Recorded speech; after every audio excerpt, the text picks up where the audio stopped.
Hello दोस्तों, आप सभी को प्रभु यीशु मसीह के नाम में जय मसीह की। परमेश्वर के नाम की स्तुति हो, परमेश्वर के नाम की महिमा हो। एक बार फिर से मैं आप सभी का स्वागत करती हूँ हमारे एक और नए वीडियो में। दोस्तों, प्रकाशित वाक्य की किताब में बताए गए 4 घोड़े क्या दर्शाते हैं? क्या इन 4 घोड़ों के पीछे एक बहुत बड़ी मिस्ट्री या कोई बात छिपी है जिसे आज भी बहुत लोग जो हैं जिससे अनजान हैं, लेकिन कोई इसको समझ ही नहीं पाता है। तो आज की इस वीडियो में हम इस प्रकार से चीज़ों को जानेंगे और समझेंगे कि आखिर में इसका रहस्य क्या है और इन घोड़ों का अर्थ क्या बताया गया है।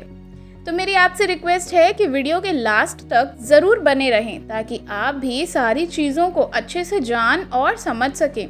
और मेरी आपसे रिक्वेस्ट है कि प्लीज़ आप वीडियो को लाइक और मसीही भाई बहनों के साथ शेयर करना बिल्कुल भी ना भूलिए। तो चलिए वीडियो को शुरू करते हैं और आज हम जानते हैं कि प्रकाशित वाक्य के 4 घोड़ों का रहस्य क्या है या इसके पीछे की जो मिस्ट्री है वह क्या है। जब हम देखते हैं प्रकाशित वाक्य की पुस्तक में तो वहाँ पर हम देख सकते हैं कि वहाँ पे कुछ घोड़ों के विषय में बताया गया है, जिसमें से जो एक घोड़ा है वह सफ़ेद घोड़ा है, एक लाल घोड़ा है, एक काला घोड़ा है और एक पीला घोड़ा है। और इन 4 घोड़ों के बारे में हम प्रकाशित वाक्य की किताब में पढ़ सकते हैं। बहुत टाइम से ये टॉपिक जो है बहुत ही कम चर्चा में होता है, लेकिन आज इस वीडियो के माध्यम से मैं आज आपको इन चीज़ों के बारे में कुछ चीज़ें बताना चाहती हूँ जो बाइबल के विद्वानों ने क्या कहा है या क्या इसका विवरण किया है या इसका इस्तेमाल करके इन 4 घोड़ों के रहस्य को समझाने की कोशिश करी है। आखिरकार इसका क्या मतलब है और यीशु के दोबारा आगमन के समय में इनकी क्या भूमिका होने वाली है। तो चलिए दोस्तों, हम शुरू करते हैं। मैं आपको बताना चाहूँगी कि पूरी बाइबल को देखा जाए तो बाइबल में घोड़ा एक ऐसा युद्ध को दर्शाता है या हम कह सकते हैं होने वाले युद्ध को दर्शाता है। और नीति वचन में भी इस प्रकार से लिखा है कि युद्ध के दिनों के लिए घोड़े तैयार तो होते हैं परंतु जय यहोवा ही से मिलती है। जैसे कि हम प्रकाशित वाक्य की किताब में भी पढ़ सकते हैं कि प्रभु यीशु एक सफ़ेद घोड़े पर सवार दिखाए जाते हैं जो युद्ध के लिए तैयार हैं और दुनिया के न्याय के समय वह वापस आ रहे हैं। और प्रकाशित वाक्य की किताब में भी लिखा है, फिर मैंने स्वर्ग को खुला हुआ देखा और देखता हूँ कि एक श्वेत यानी सफ़ेद घोड़ा और उस पर एक सवार है जो कि विश्वास योग्य और सत्य कहलाता है और वह धार्मिकता के साथ न्याय और लड़ाई करता है। तो यहाँ भी हम देख सकते हैं कि यहाँ पर भी घोड़े का ही इस्तेमाल किया जा रहा है युद्ध के लिए। और जब हम बाइबल में पढ़ते हैं तो हर जगह पे हम देखेंगे कि घोड़ों का जो इस्तेमाल हो रहा है वो एक युद्ध या पावर के लिए दिखाने के लिए किया जाता है। तो यहाँ पर हम पहली चीज़ जो बात हमको क्लियर होती है वह ये है कि घोड़ा युद्ध को और लड़ाई को दर्शाता है। प्रकाशित वाक्य में जब हम पढ़ते हैं तो हम देख सकते हैं कि प्रकाशित वाक्य 5 में भी जब हम पढ़ते हैं तो वहाँ इस प्रकार से हमें पता लगता है कि प्रभु यीशु मसीह को एक विजेता के रूप में दर्शाया गया जिसने पूरी दुनिया पर विजय प्राप्त कर ली है, शैतान को हरा दिया है और पृथ्वी पर रहते हुए भी पाप यानी ये जो पाप था उस पर यीशु ने विजय पाई है। यीशु ने पाप नहीं किया और दुनिया की सारी ताकतों पर वह सबसे महान है और इसीलिए उस मोहर बंद पुस्तक को सिर्फ यीशु मसीह ही खोल सकते हैं। और अब स्वर्ग में मौजूद लाखों करोड़ों की तादाद में स्वर्गदूत कहने के लिए जो कहने लगते हैं कि वध किए हुए मेमने की सामर्थ और धन और ज्ञान और शक्ति और आदर और महिमा और स्तुति के योग्य है। जब हम प्रकाशित वाक्य उसका 5 अध्याय और उसके 12 वचन से पढ़ते हैं तो वहाँ पर इस प्रकार की चीज़ों को हम देख सकते हैं। तो वहाँ पर हम एक घटना के बारे में पढ़ते हैं, हमें वहाँ इस प्रकार से मिलता है कि बाइबल में कहना है कि ये 4 घोड़े कलीसिया के जीवन को दर्शाने के लिए होते हैं। यानी कि जो पहली बात बता दी गई थी कि भविष्यवाणी के द्वारा कैसा है, इसके बारे में हम आज क्या करेंगे, बात करते हैं। तो दोस्तों, मैं आपको बताना चाहूँगी कि सफ़ेद घोड़ा इस प्रकार से वहाँ पे दिखाया गया है या हम कह सकते हैं इस प्रकार से लिखा है कि मैंने देखा कि मेमने ने उस 7 मोहरों में से एक को खोला और उन चारों प्राणियों में से एक का गर्जन का शब्द सुना। आप मैंने दृष्टि की और देखा तो एक सफ़ेद घोड़ा है और उसका सवार धनुष्य लिए हुए और उसके एक मुकुट दिया गया और वह जय करता हुआ निकला कि विजय प्राप्त करे। और बाइबल में दिखाया है इस प्रकार से, जो कि हम देख सकते हैं कि एक बहुत बड़ा कलर्स का महत्व है, जो कि हम यहाँ सफ़ेद कलर के घोड़े को देख रहे हैं। तो यानी कि जो रंग हैं इसका भी बहुत बड़ा महत्व बताया है। जो सफ़ेद कलर है या जो हम देख सकते हैं सफ़ेद रंग है, वे क्या बता रहा है? शुद्धता को दर्शाता है। जो सफ़ेद रंग है, जैसे कि उदाहरण हम देखते हैं यशायाह नबी की किताब में, जब इसके 1 अध्याय 18 आयत में पढ़ते हैं तो वहाँ लिखा है, परमेश्वर ने कहा, तुम्हारे पाप चाहे लाल रंग के हों तो भी वे हिम के समान श्वेत हो जाएंगे। और राजा दाऊद ने पाप करने के बाद प्रार्थना की कि जूफे से धोकर मुझे शुद्ध कर तो मैं पवित्र हो जाऊंगा, मुझे धो तो मैं हिम से भी अधिक श्वेत बनूंगा। तो जो सफ़ेद रंग है वह हमें जो है शुद्धता को बताता है। और इसी के आधार पर बाइबल का जो हम चीज़ों को पढ़ रहे हैं उनका यही कहना है कि वह कलीसिया को भी बता रहा है, यानी कि पहली स्टेज जो कलीसिया की है वह बता रहा है, जहाँ चर्च को बिल्कुल ही क्या होना चाहिए? शुद्ध होना चाहिए, एकदम प्योर होना चाहिए। प्रभु यीशु के जाने के बाद सारा काम जो है वह हम देख सकते हैं कि चेलों ने सुसमाचार को फैलाया, दुनिया के हर कोने में गए, कोने कोने में जा कर के बड़ी पवित्रता के साथ उन्होंने प्रभु का काम किया। और हम देख सकते हैं तो उनके पास, जब हम बाइबल में पढ़ रहे हैं तो वहाँ क्या दिया है कि उनके पास एक मुकुट था। लिखा है कि उसे एक मुकुट दिया गया और वह जय करता हुआ निकला ताकि जय को प्राप्त कर सके। वह मुकुट दर्शाता है जीत को। जी हाँ मेरे प्रियो, और वह जीत क्या कर सके? प्राप्त कर सके। और ऐसा ही हम देखते हैं प्राचीन समय में प्रभु यीशु की कलीसिया में उन्होंने किया था। जब हम देखते हैं शुरुआत से लेकर कलीसिया के विस्तार तक की, तो हर एक परेशानी का सामना करते हुए वे प्रभु के सुसमाचार को फैला रहे थे और कलीसिया बिल्कुल जयवंत थी और कलीसिया में कोई भी दोष नहीं पाया गया। इसलिए जो बाइबल में लिखा है वह कहता है कि वहाँ पर स्पष्ट रूप से लिखा है कि आपकी जो कलीसिया है वह कैसी हो? प्योर हो, साफ हो। तो यहाँ पर हम जो है एक शुद्धता को देखते हैं कि कलीसिया बिल्कुल कैसी हो? शुद्धता के साथ हो। दूसरा जो हम घोड़ा देखते हैं यानी कि लाल घोड़ा, तो वहाँ इस प्रकार से लिखा है, जब उसने दूसरी मोहर खोली तो मैंने दूसरे प्राणी को ये कहते हुए सुना, फिर एक और घोड़ा निकला जो लाल रंग का था। उसके सवार को अधिकार था कि वह पृथ्वी पर से मेल उठा ले ताकि लोग एक दूसरे का वध करें, और उसे एक बड़ी तलवार दी गई।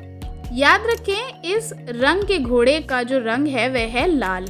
और जब हम यशायाह 1 अध्याय के 18 वचन में पढ़ते हैं तो वहाँ पे लिखा है कि लाल जो है वह पाप का रंग है, और यह लाल घोड़ा जो है वह दूसरों के बीच से, यानी कि वह क्या कर रहा है? लड़ाई को लेकर के आ रहा है, लोगों को बांट देता है, एक दूसरे का वध कर रहा है, यानी कि हत्या को भी ला रहा है।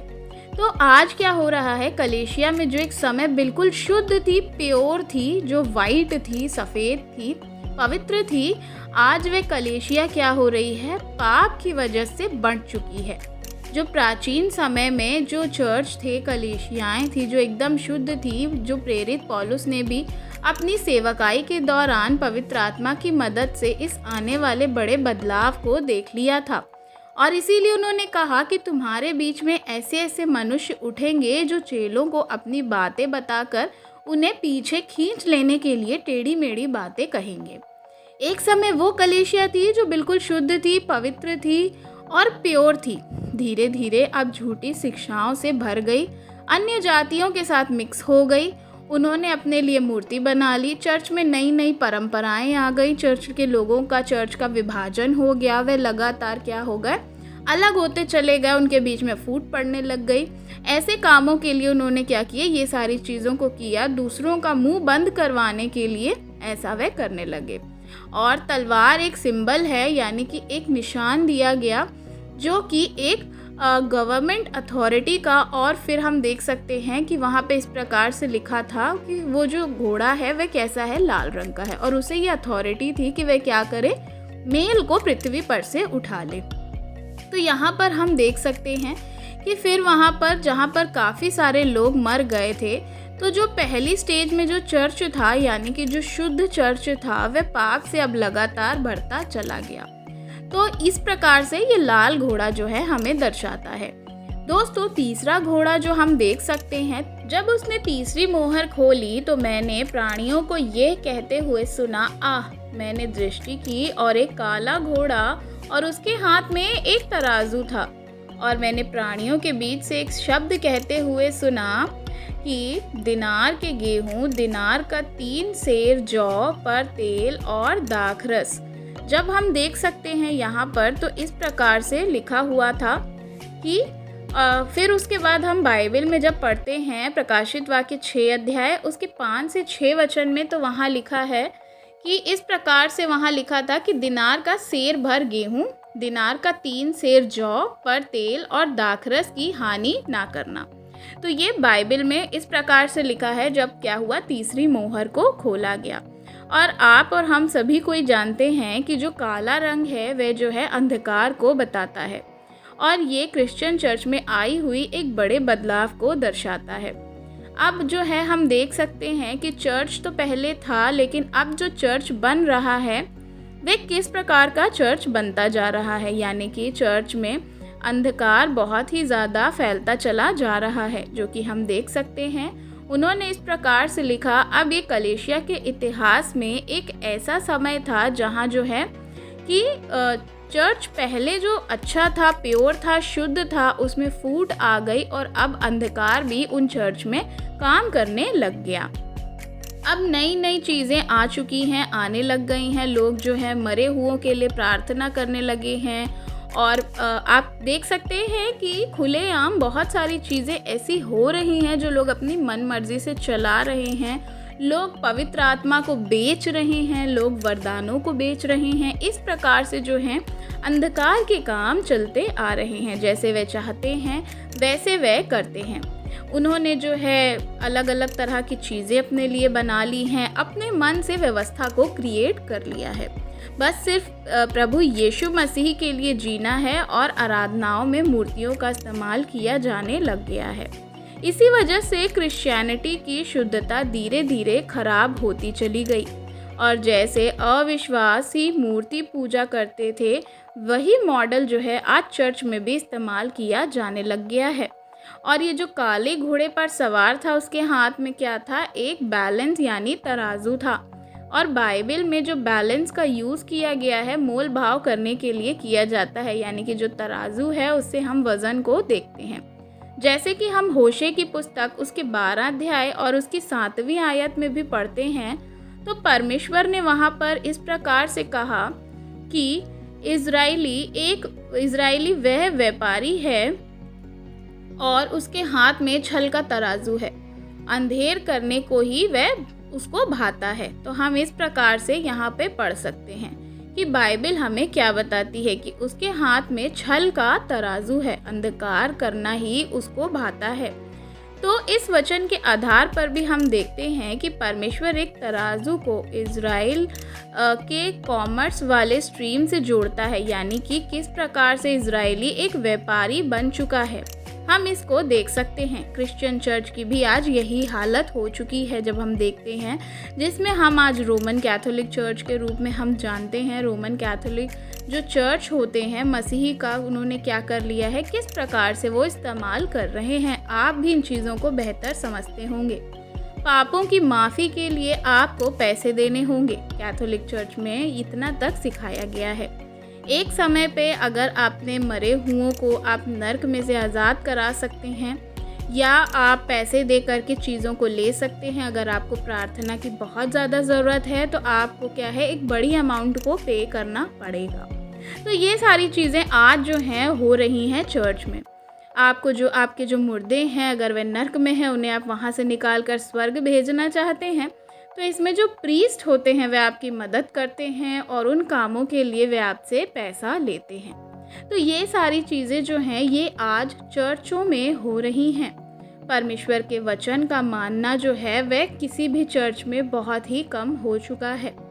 अकाल पड़ गया परमेश्वर के चर्च में। आप देख सकते हैं जो परमेश्वर का भवन है वहाँ आज क्या हो रहा है, डाकुओं की खो बन गया है। क्योंकि एक सामान्य व्यक्ति बाइबल जो है ज़्यादा पढ़ नहीं सकता है, वह उसको खुद से समझ नहीं पा रहा है और वह इंसानों को देख करके आज उसी के पीछे जा रहा है ताकि वे क्या कर सके, सारी चीज़ों को एक इंसान के थ्रू समझ सके। लेकिन वह खुद बाइबल नहीं पढ़ना चाहता क्योंकि आम आदमी के पास बाइबल ही नहीं थी। और इसलिए तराजू को जो है ये दर्शाया गया है कि आज जो क्या हो रहा है कि चर्चों में एक बिजनेस बन चुका है। तो इस प्रकार से हम देख सकते हैं काले घोड़े के विषय में। तो चौथा और आखिरी घोड़ा जब हम देखते हैं वह है पीला घोड़ा। और जब हम चौथी मुहर के बारे में पढ़ते हैं तो वहाँ लिखा है, चौथी मुहर खोली गई तब मैंने चौथे प्राणी का शब्द सुना कि आ, और मैंने दृष्टि की और एक पीला घोड़ा आया, यानी पीले घोड़े को देखा। और वहाँ पे लिखा है कि पीले घोड़े को देखा और मैंने दृष्टि की कि एक पीला घोड़ा है और उसके सवार का नाम मृत्यु है और अधोलोक उसके पीछे पीछे है। और उन्हें पृथ्वी की 1/4 पर यह अधिकार दिया गया कि तलवार और अकाल और मरी और पृथ्वी के वन पशुओं के द्वारा लोगों को मार डाले। हम ये पढ़ सकते हैं प्रकाशित वाक्य उसका 6 अध्याय उसके 7 और 8 वचन में। तो उसको क्या अधिकार दिया गया, सबसे भयानक अधिकार उसको दिया। उस पे जो सवार था उसका नाम था मृत्यु और उसको ये अधिकार था कि वह क्या करे, कि वह जितने भी व्यक्ति हैं अकाल से, मरी से, वन पशु हैं, जो सबको वह क्या करे, मार डाले। हम देख सकते हैं कि जो पीला घोड़ा है यानी जो मृत्यु को दर्शाता है, तो इस प्रकार से रोमन कैथोलिक चर्च जो पूरे यूरोप पर कंट्रोल था और हिस्टोरियन डॉक्टर जेम्स वाइली ने भी अपनी जो राइटिंग में विस्तार में इसके ऊपर लिखा है, उन्होंने लिखा है कि चर्च उस समय बिल्कुल डेड था, बिल्कुल मुर्दा हो चुका था, आत्मिक रूप से ख़त्म था। जो आवाज़ चर्च के खिलाफ उठाता था उनको मौत की सज़ा दी जाती थी, यानी कि उनका मर्डर कर दिया जाता था, उन्हें मृत्यु दंड दे दिया जाता था। डॉक्टर जेम्स वाइली लिखते हैं कि अपनी ही राइटिंग में उन्होंने कम से कम करीब जो है 50 मिलियन लोग कैथोलिक चर्च के द्वारा मर्डर किए गए थे। डॉक्टर जेम्स वाइली, आप इनकी बुक्स को पढ़ सकते हैं। मैं आपको बताना चाहूँगी कि इनमें नीचे जो है हम पढ़ सकते हैं, बहुत सारी चीज़ें हम उसमें देख सकते हैं, जो कि एक बहुत ही खतरनाक कैथोलिक चर्च की जो व्यवस्था थी हम वहाँ पढ़ सकते हैं। यह वह मृत्यु का एक समय था जो कैथोलिक चर्च के द्वारा आया था और एक जो है हिस्टोरियन ने इन चीज़ों को उसमें बुक में लिखा है कि उस समय की चर्च जो है वह किस तरह रोशनी से नफ़रत करती थी। रोशनी जो है उनके पापों को उजागर कर देती थी। परमेश्वर के नियम, परमेश्वर की आज्ञा, परमेश्वर की धार्मिकता की कोई भी वैल्यू नहीं थी। जो है कि सिर्फ धन दौलत का लोभ था, अय्याशी की ज़िंदगी जीना चाहते थे। ये सब चर्च के लोगों के लिए एक आम बात थी। उन्होंने पैसे कमाने के लिए हर एक बुराई को जिसे वे कर सकते थे पोप और प्रीस्ट करके जो है ये सारे घिनौने काम किए। ज़िंदगी बिल्कुल आप कह सकते हैं बहुत ही ज़्यादा अय्याशी के तौर पर जी। फिर देख सकते हैं हम जब प्रकाशित वाक्य उसके 6 अध्याय में और उसके 8 आयत में, तो उन्हें तलवार जो है अकाल, मरी, पृथ्वी के वन पशुओं पर अधिकार था कि वह उन्हें मार डाले।